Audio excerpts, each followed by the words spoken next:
closing argument. "Ladies and gentlemen of the jury," Malone began, pacing the courtroom with calculated precision, "this case is not about race. It's about a police officer doing his job in a dangerous situation. Officer Carter had to make a split-second decision, and while it is tragic, it was not criminal." He turned to the jury, his voice steady and persuasive. "We ask our officers to protect us, to put their lives on the line every day. Are we really going to punish a man for doing exactly that?" Malone's words were met with murmurs of agreement from some corners of the room, but Marcus noticed the jury's conflicted expressions. He knew Malone's argument was designed to play on their biases, to make them doubt the facts. The jury deliberated for 3 tense days. During that time, the city of Jefferson Heights was a powder keg. Protests continued around the clock, and rumors of a potential riot loomed if the verdict didn't deliver justice for Jamal. On the morning of the 3rd day, the courtroom was packed as the jury filed back in. Marcus sat with his parents, his mother clutching a photo of Jamal.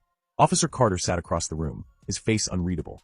The foreperson stood, holding the verdict in her trembling hands. "In the case of the people versus Officer Daniel Carter, we find the defendant," she paused, the room holding its collective breath. "Guilty of manslaughter." The courtroom erupted. Marcus felt a wave of relief and grief wash over him simultaneously. Justice had been served, but it wouldn't bring Jamal back. Outside the courthouse, the crowd cheered as the verdict was announced. People hugged, cried, and chanted Jamal's name. For the first time in months, there was a glimmer of hope in Jefferson Heights. But not everyone was celebrating. A small group of counter-protesters, angry about the verdict, clashed with activists.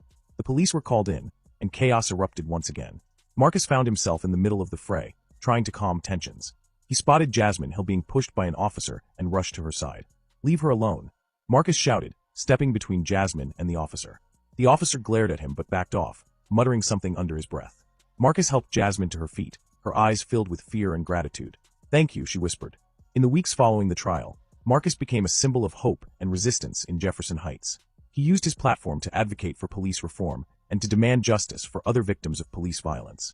One night, as Marcus prepared for a community town hall, he received a phone call. "Marcus Rivers?" the voice on the other end asked. "Yes, who's this?" "This is Aaliyah Jenkins. I heard what you did in court. I think it's time I told my story." Marcus's heart raced.